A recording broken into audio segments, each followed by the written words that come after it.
बार गिरिडीह और धनबाद मुख्य था। गिरिडीह में बिना किसी विवाद के मेरे नाम का प्रस्ताव आया और लोगों ने स्वीकार किया, लेकिन धनबाद में 12 नामों का प्रस्ताव आया और देखिए कोडरमा से लगभग फाइनल हो चुका है। और चूंकि हम लोग जब उम्मीद किए थे उनका आज कार्यक्रम हो चुका था और शेड्यूल में नहीं था, अचानक शेड्यूल हम लोग का बना। अगर वो आते तो प्रेस कॉन्फ्रेंस के माध्यम से घोषणा करते। तो खैर कोडरमा और हजारीबाग लगभग नाम फाइनल है।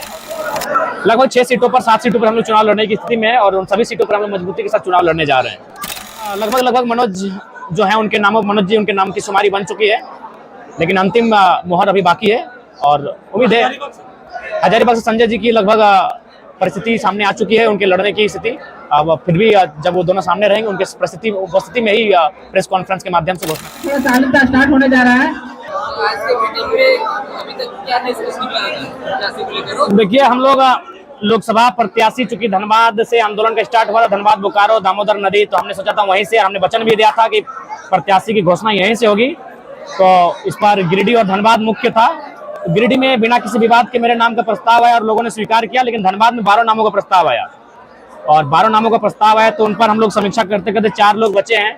अब उन पर आज की स्थिति में हम लोग डिसीजन देने की स्थिति में नहीं हो पा रहे हैं, इसलिए उन पर विशेष एक दिन सर्वदल की बैठक होगी और उसके बाद हम लोग सभी हमारे पदाधिकारी उपस्थित होंगे जो धनबाद और बोकारो संबंध रखते हैं, जो क्षेत्र की राजनीति को समझते हैं, भौगोलिक स्थिति को समझते हैं, जो यहाँ के सामाजिक समीकरण को समझते हैं, यहाँ के मुद्दों को समझते हैं। उनके साथ बैठकर हम लोग प्रत्याशी धनबाद की भी घोषणा कर देंगे। देखिए कोडरमा से लगभग फाइनल हो चुका है और चूंकि हम लोग जब उम्मीद किए थे उनका आज कार्यक्रम हो चुका था और शेड्यूल में नहीं था, अचानक शेड्यूल हम लोग का बना। अगर वो आते तो प्रेस कॉन्फ्रेंस के माध्यम से घोषणा करते। तो खैर कोडरमा और हजारीबाग लगभग नाम फाइनल है और हम लोग उनके सामने प्रेस कॉन्फ्रेंस करेंगे जब प्रत्याशी हमारे अगल बगल बैठे होंगे। लगभग 6 सीटों पर 7 सीटों पर हम लोग चुनाव लड़ने की स्थिति में है और उन सभी सीटों पर हम लोग मजबूती के साथ चुनाव लड़ने जा रहे हैं। देखिए लगभग मनोज जो है उनके नाम, मनोज जी उनके नाम की शुमारी बन चुकी है, लेकिन अंतिम मोहर अभी बाकी है। और उम्मीद है हजारीबाग से संजय जी की लगभग परिस्थिति सामने आ चुकी है, उनके लड़ने की स्थिति। अब फिर भी जब वो दोनों सामने रहेंगे उनके उपस्थिति में ही प्रेस कॉन्फ्रेंस के माध्यम से घोषणा कर दी जाएगी। देखिए धनबाद अभी कंफर्म नहीं हो पाया, क्योंकि 12 लोगों का नाम आया। धनबाद से लोग मेरे नाम का ही प्रस्ताव ले रहे थे, तो 2 जगह से थोड़ा सा अभी टफ लगता है और हमने कहा कि इन 1-2 दिन में हम लोग सोचेंगे। अगर दोनों जगह हम लोग का सिंबल समान रहा तो दोनों जगह से लड़ने की उम्मीद जताई जा सकती है, और नहीं रहा तो फिर हम गिरिडीह के लोग प्रीफर करेंगे, धनबाद को नेक्स्ट चुनाव के लिए प्रीफर करेंगे। लेकिन हमारी गैरहाजिरी में धनबाद से भी जो प्रत्याशी होंगे उन पर बहुत गहन चिंतन किया जाएगा। धनबाद आसान नहीं है, धनबाद का चुनाव आसान नहीं है, तो इसीलिए केवल बोलने से नहीं होगा। ये मुखिया का चुनाव नहीं है, ना ये कोई सरपंच का चुनाव है, ये सांसद का चुनाव है। तो इसलिए धनबाद का जब हम लोग प्रत्याशी देंगे तो बहुत सोच समझ कर देंगे। हालांकि और 2 दिन समय लगेगा, लेकिन हम लोग निश्चय ही जल्द उस रिजल्ट पर पहुंचेंगे। 14 प्रत्याशी नाम दिए थे, उनका नाम थोड़ा बता दें। हाँ, नाम बता देना चाहेंगे। नाम है राज पटेल, अर्जुन रजवार, जगन्नाथ रजवार, रिजवान क्रांतिकारी, टेकलाल महतो, उषा महतो, लक्की केटियार, फरजान खान, मोतीलाल महतो, करण महतो, संजू महतो, परेश महतो, ये नाम आया था। और जिनमें हमारे बहुत राज पटेल जी ने कहा कि हम चुनाव लड़ने की इच्छा नहीं रखते हैं, अर्जुन रजवार ने भी कहा कि हम लोग चुनाव लड़ने की इच्छा नहीं रखते हैं, जगन्नाथ रजवार जी ने भी कहा कि वो लोकसभा चुनाव लड़ने की इच्छा नहीं रखते हैं, और हमारे बड़े भाई रिजवान जी से बात हुई, उन्होंने कहा कि हम लोकसभा में आपके साथ रहेंगे, गिरिडीह में रहेंगे। तो फिलहाल वो लोकसभा नहीं लड़ना चाहते, वो विधानसभा के लिए अपने आप को तैयार कर रहे हैं। फिर हमारे खान साहब ने भी वही कहा कि ये गिरिडीह के प्रभारी बने हैं अभी, तो शायद ये चुनाव लोकसभा में प्रत्याशी नहीं बनेंगे। मोतीलाल जी भी बगोदर के प्रभारी बने हैं, ये लोग चाहते हैं कि इस लोकसभा के चुनाव में किंग मेकर बने और विधानसभा के चुनाव में ये लोग सक्रिय रहेंगे। करण महतो जी का नाम हम लोग लेके जा रहे हैं, संजू का नाम लेके जा रहे हैं, प्रवेश का नाम लेके जा रहे हैं, उषा महतो का नाम लेके जा रहे हैं, लक्की केटीआर का नाम लेके जा रहे हैं और टेकलाल महतो, ये नाम हम लोग लेके जा रहे हैं। इन पर चर्चा बनेगी और इसके बाद हम लोग निष्कर्ष पर पहुंचेंगे। नाम लेके जा रहे हैं, कब तक क्लियर होगा? 2 दिन में क्लियर हो जाएगा। 2 दिन में। चुनाव से पहले रजिस्ट्रेशन होगा पार्टी का? उम्मीद है कि चुनाव से पहले रजिस्ट्रेशन हम लोग का पार्टी का हो जाएगा और रजिस्ट्रेशन नंबर भी हम लोग को मिल जाएगा।